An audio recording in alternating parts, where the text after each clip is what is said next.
oligopolies. We'll get to that later. So, February Revolution. And the February Revolution began, okay, there is this liberal ideas floating around. Industrialists are strafing at the control of the state and their lack of political freedom. At the same time, you have a significant number of workers who are upset about their lot in lives, and then food prices are going up. And that's the real big trigger. So you have this, you already have all of these dynamic changes that look like they're coming. Something big is going to happen. They just had the revolution back in July. This is France. They know there's going to be something. Well, a couple things. First off, Francis Guizot, that's him right there, was Louis Philippe's chief minister. The liberals hated him. Now, remember, the liberals are this large group of people made up of there's all kinds of liberal groups. So we have workers all the way up to the new capitalists who want more economic freedom. They want a bigger voice in government. Remember, government creates the market, government protects currency, government makes the rules, government makes the laws. You know, they understand we want government to support us and then let us do what we want. And so the liberals have this huge group, and amongst the liberal groups are the socialists. Socialists are liberals. They have a different idea how you get there, but all these liberal groups.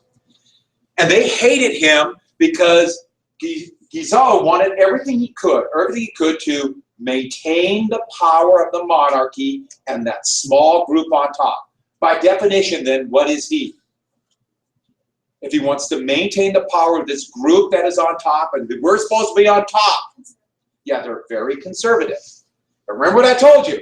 As soon as a lot of people get the power, they become conservative.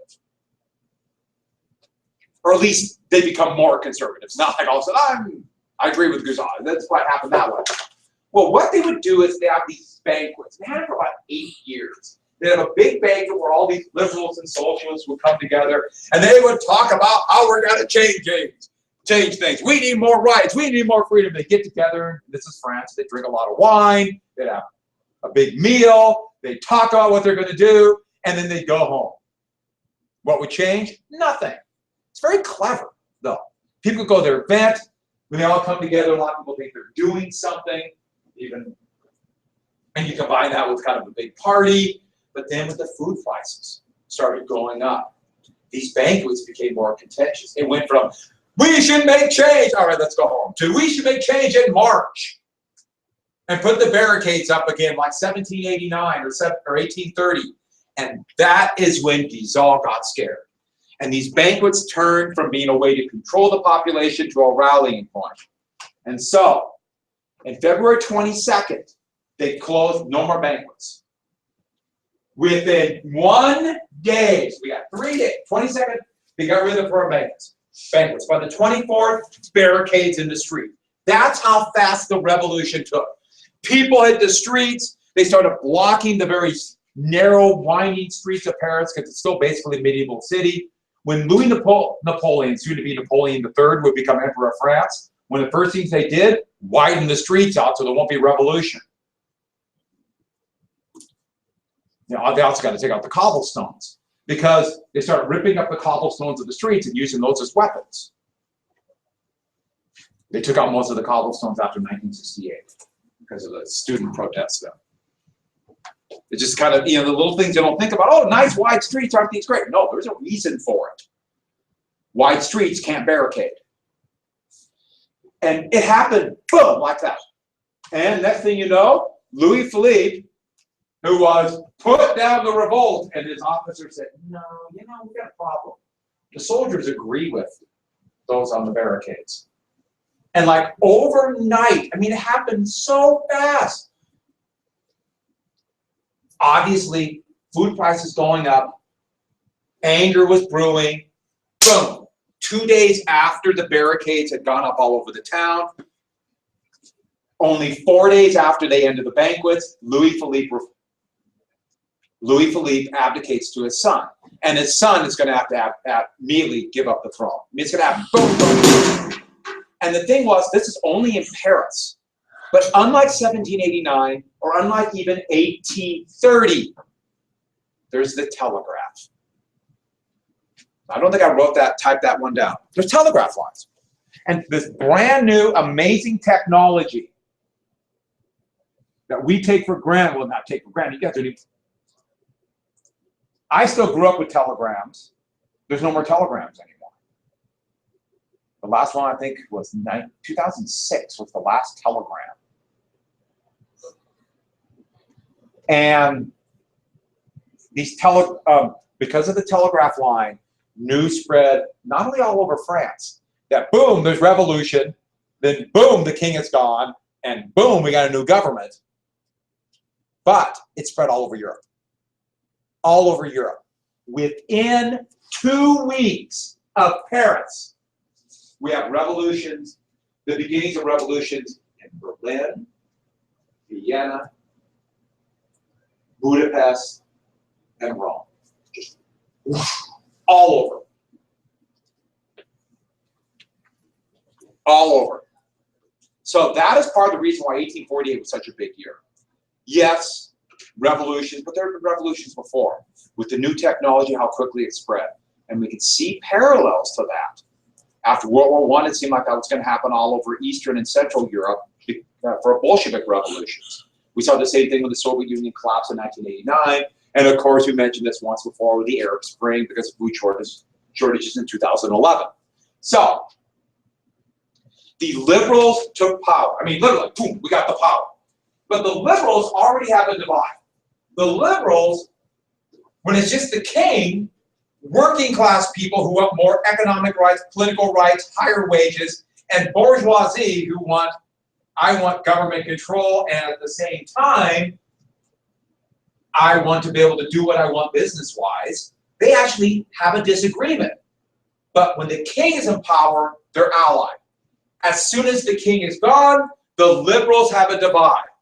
Working people and small farmers. Thank you. Thank you for warning me. Who wants the sticker? I got 5 papers. He's telling the schools are overcrowded. Okay.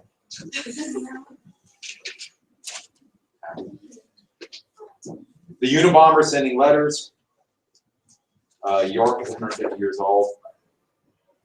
That's all I got. Okay. At first, they're unified. Don't forget this. They're unified and boom, they split. Now, put a little side note. Asterisk. I always say asterisk, and I know it's not asterisk. I want to, it's asterisk, but I always say asterisk. Who thinks it should be a CK at the end of that instead of an X? Who agrees with me? Okay, that's enough for me. An asterisk. Add this. In Britain, they did not have this revolution. I mean, they got it. Britain was the first place to hear about it. London Times on the 24th said, revolution! And in Britain, got to be honest with you, they're like, in a way, had to take that, France. But then in a way, they're going, oh, no, not another Napoleon. But Britain did not have this. Now, there's a lot of reasons why. But Britain had the first one to begin the Industrial Revolution. And since Britain was the first one to begin this, the bourgeoisie, the capitalists, the business owners, already had their political rights fighting. And so they were not unified. The working class and the bourgeoisie. Remember we already mentioned the Chartist movement back in the end of the 1830s, where working class people wanted more rights? The bourgeoisie was already fighting them. In the continent, they were still unified because they had monarchs either that were either totally absolute or relatively absolute, and they wanted more rights. So they never unified. So Britain did not have that. Same thing as the United States.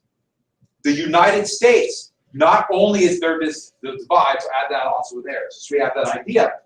There is a divide, but also in the US, all white men, for the most part, could vote. And yes, I know I'm skipping, or not including 30, or nearly 60% of the population. So over 60% of the population in the United States could not vote. But still, that was seen as, we all have the right to vote in the US, we don't need this revolution. Even though there's still a turbulent movement in the US, but the issues leading to the Civil War overshadowed that. Okay, So that's why Britain didn't do it. Oh, better add one more thing for Britain. And the Methodists. The Methodist Church swept through England, and that really did tamp down revolutionary movement. No doubt about it. That did not happen on the continent. Did not. That kind of evangelical new form of religion. But once again, Methodists are because of the Industrial Revolution. Britain was first. Methodists and Baptists from England would sweep into the United States because of the Industrial Revolution. So, back to this. And so, a republic was proclaimed. This will be the beginnings of the Second Republic. What republic are we on now in France? Anyone know? This is France. This is going to be a lot. The fifth. We're on the fifth republic now. You know, the first one was during the Revolution. The first revolution. The second one was the outcome of this, and then that be gone. The third one would be after the Franco-Prussian War. The fourth one would be after World War II, and then that blew up in 1961, and now we're on the fifth. France almost had a full-scale revolution in 1961. Weird to think about a modern European country like that. So, here's a couple pictures of this, and kicking out the pear. And you notice he gets heavier. As food prices go up, he got heavier in the cartoons. But this one, look at that one. And they're putting the Sans Culotte hat on him. That's a great cartoon. I like that one. Well, this is, we'll come back to Lamartine, so I want to show this picture. But this is the proclaiming of the new French Republic. And the Hotel de Ville, it's in the middle of downtown Paris. Still go there. It's kind of a landmark. And it is here that one of the leaders of this new revolution, also symbolizes the divide, would come out and not only proclaim the Republic. And so you have the tricolor, the very revolutionary flag. There's one more thing they did, and this is very important. We're not going to have that flag. Who's that flag for?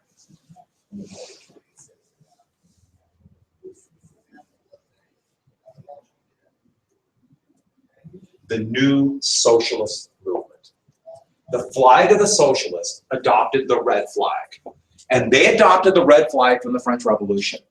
The red flag means, and there if you look at the flag of the Soviet Union, the attempt at a socialist state, it bogged down into a nasty dictatorship that had moved to socialism, even though they call themselves socialists.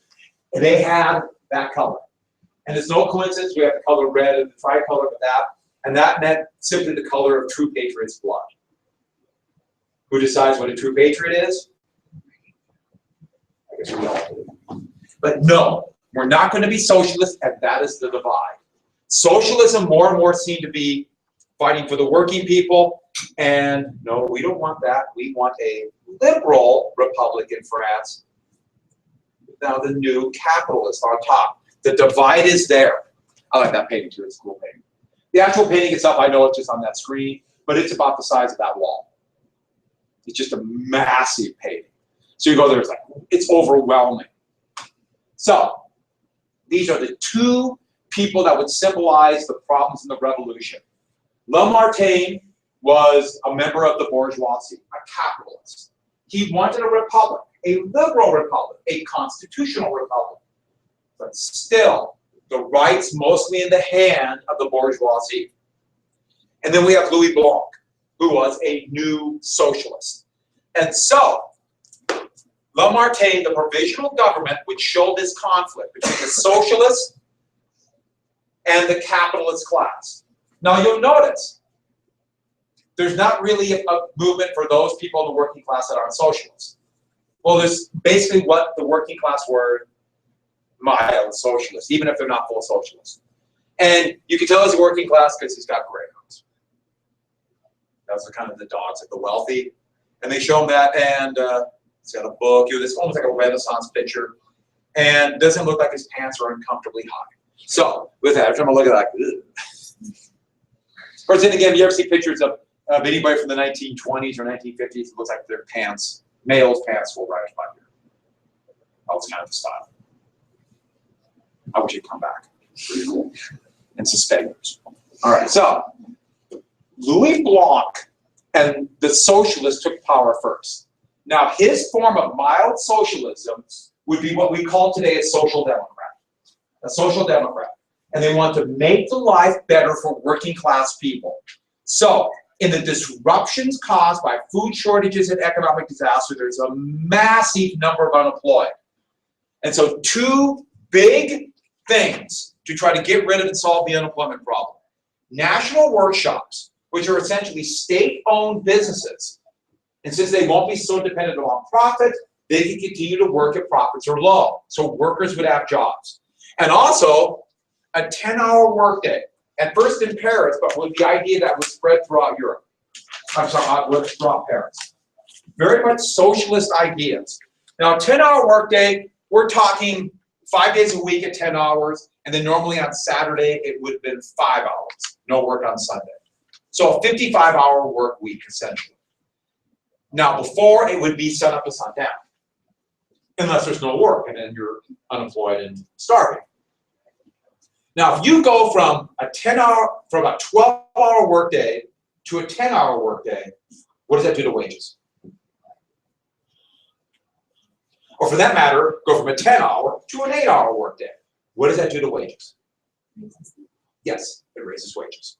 It raises wages for all workers. For the very simple reason that to make up the difference, they have to hire more workers. If they work, in this context, is 6 less, you need 6 more workers. The demand for workers go up. Remember, there's a labor market. Demand for workers, wages go up. You combine that with guaranteed work at workshops, so there's not as many unemployed, wages go up. And so Blanc's idea was wages to go up. This is moderate socialist. It's not totally taking over the business, but it's putting restrictions on so workers have more rights. And so, for example, right now, there's a big fight in France right now.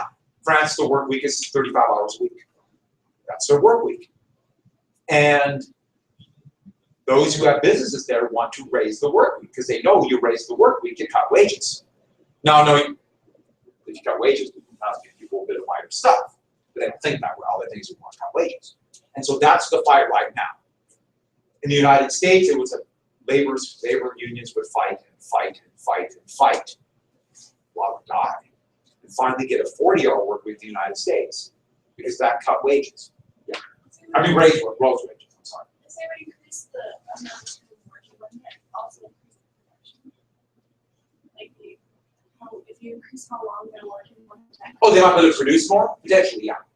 But if you have them produce more, if they do produce more, that might also lead to an oversupply and prices dropping and profits dropping.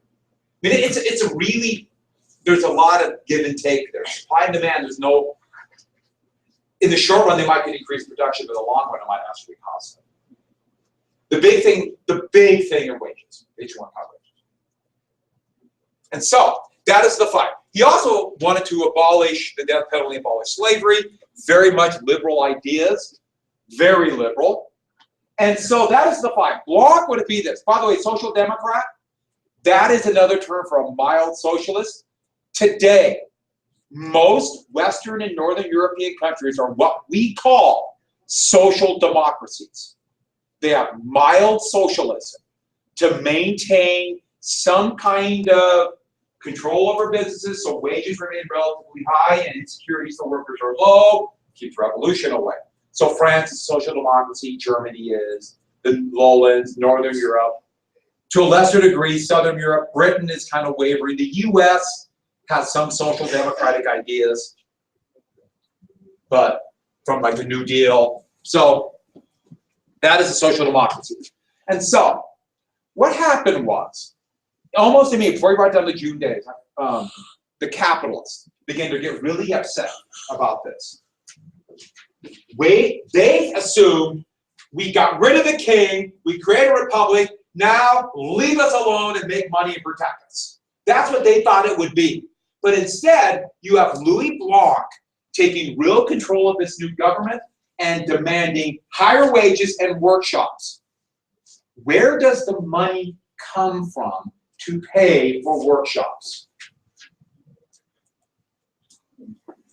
From taxes. And who is going to have to pay more taxes for these workshops?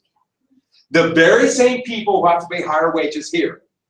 Now, the argument is, and it's very valid, this will lead to greater economic growth, and therefore you'll make more money in the long run. But in the short run, what do you see it? Wait a minute, I wanted this revolution, now you're going to make me pay more wages, these workers will have more rights, and I got to pay higher taxes. So what do they do? Using their power in the new provisional government through Lamartine, they threw out the workshops. They got rid of them. No more workshops. And there were problems with workshops. They weren't set up very well. They were building stuff that nobody needed. That's a problem. You make something that no one needs, what do you do with the stuff? It's a classic story where the Soviet Union tried something like this in one of their 5-year plans. And basically what it was is we're going to now increase production of shoes. And if you don't have shoes in a place like Russia, you need shoes. So we're going to make 10 million shoes a year. Notice what I said. What did I say? Did I say pairs of shoes? I said shoes. Well, you got to have different types of machines and processes to make a left and right, correct? So we just make only left.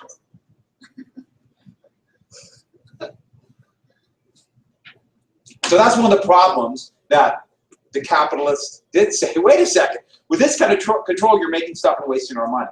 Well, yeah, but you know, it was new, we didn't necessarily have to do that. But that's what happened to the Soviet Union, and then it's a great success. We have lots of left shoes. Well, in June, Blanc was removed from the provisional government for his resisting the closing of the shops, and almost immediately, I put down the bourgeoisie revolt. What they did is the bourgeoisie, the capitalists, revolted against Blanc's rule. Almost immediately we took power, and as soon as they took control of the provisional government, what they did is this. Got rid of all the restrictions against them. Prices went back up. Boom. Revolution. The capitalists revolted. Remember what I told you. This bourgeoisie, they were liberal. Now that they got power, conservative. Now they wanted to maintain control. Workers were furious. They assumed poverty would be over. And they pushed and pushed more and more for redistribution. Now there's lots of ways to distribute wealth around the country. But they were saying, hey, you guys got rich off our back. We want a bigger piece of the pie. Now that could just be through higher wages. And with that, barricades went up again. Almost immediately. Now these are 2 shots from the June barricades. The picture, and what do you notice about it?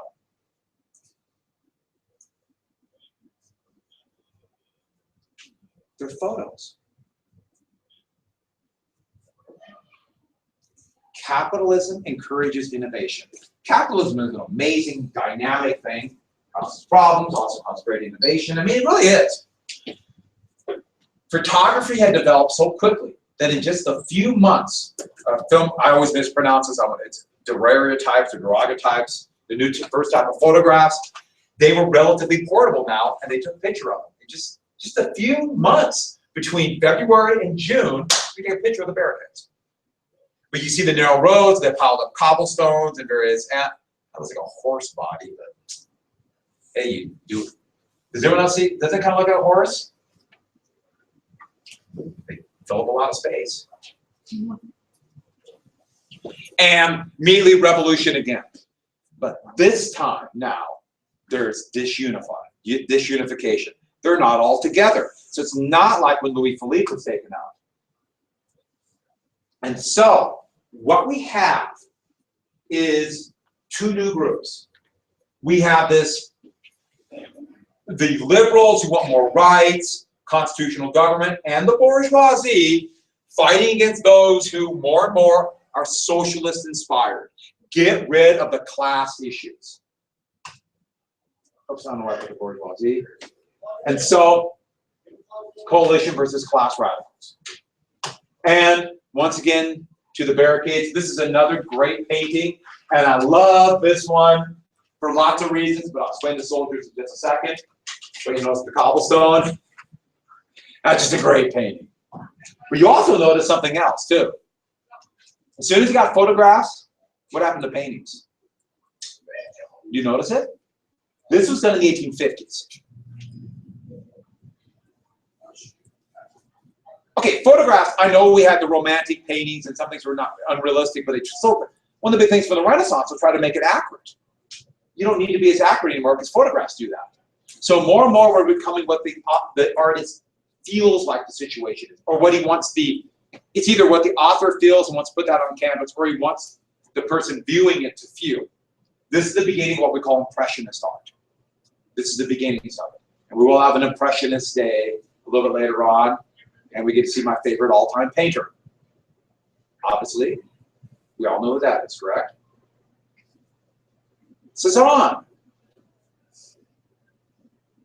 Right? Has anyone seen Cezanne? Oh, that's great. We'll get to Cezanne. I'll make you all go, oh, Cezanne's great. Even if you don't like it, you all say it just to shut me up. Okay, so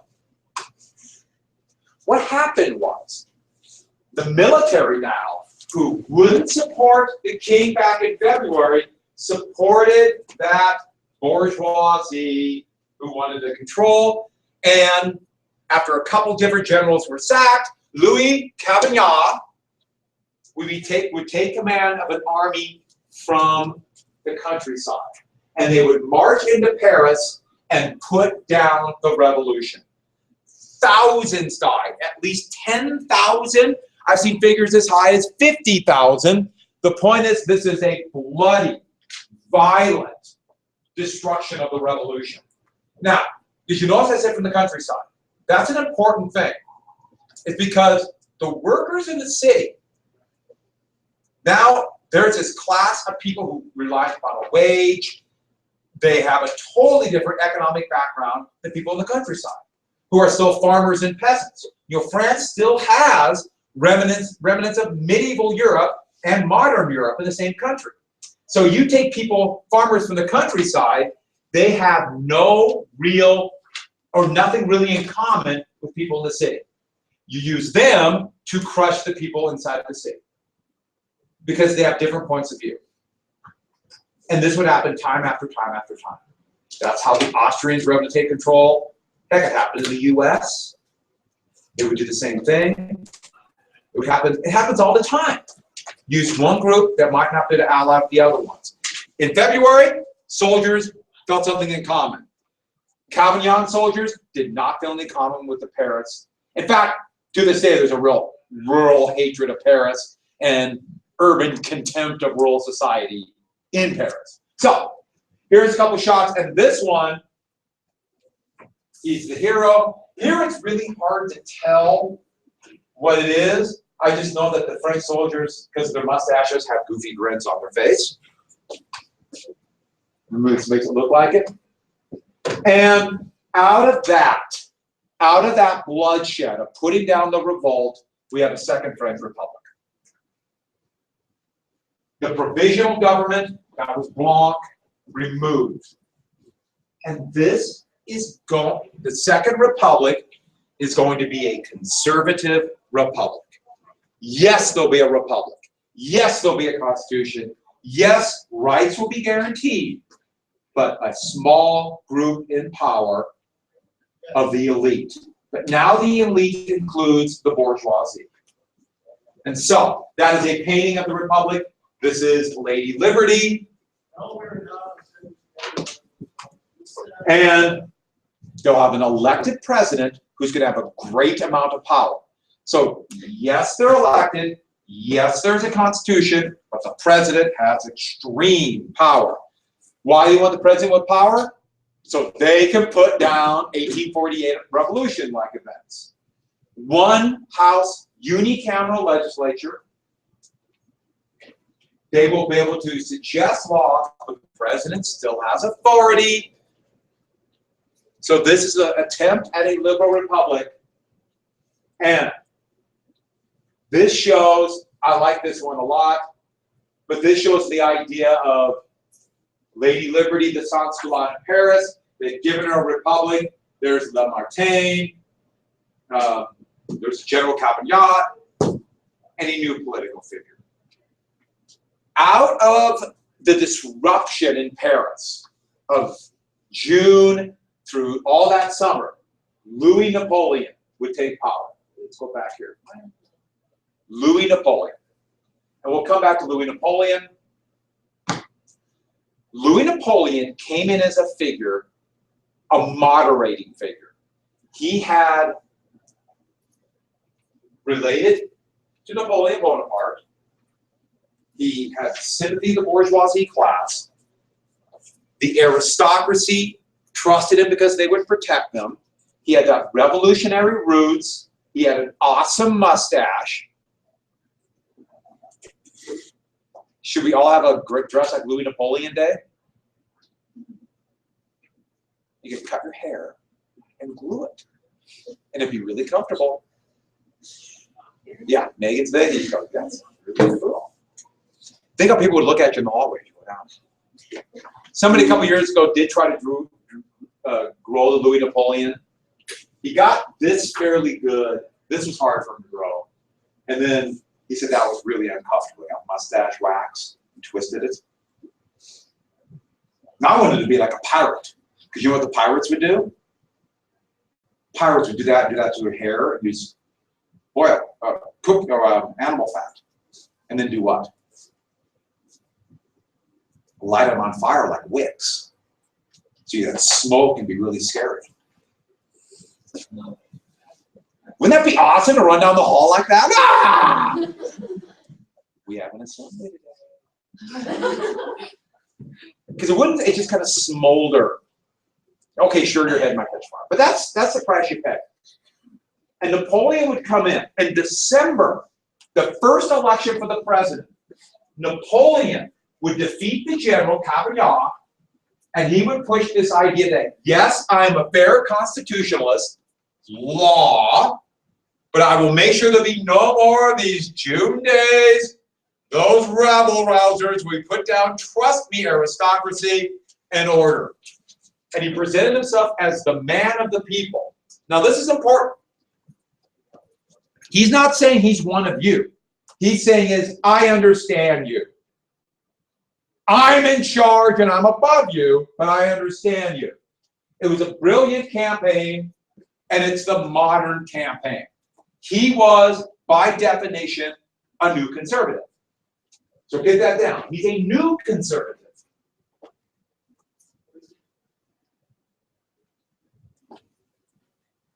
Remember, the conservatives want to maintain the power structure, maintain certain people on top. Well, clearly now we have new people on top. So he represents the new people on top. And he's adapting. He doesn't want to go back to Louis XIV. But he wants to say is now these are the values that we should have had all along. So that's Louis Napoleon. Tomorrow then we finish 1848. Oh, the cartoons. I love the cartoons. There he is, showing Louis Napoleon balancing the tough act. And don't let me forget this tomorrow. Victor Hugo would write about the 1848 revolution of the actual book, or the book. It's a good story. He's a very talented, very political author, but it's a good story. Have a great day, everybody. Right when you find work. Happy birthday. It's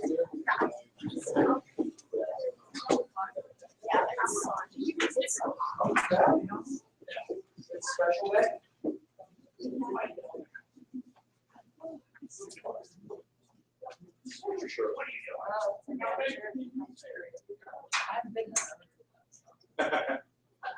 Cool.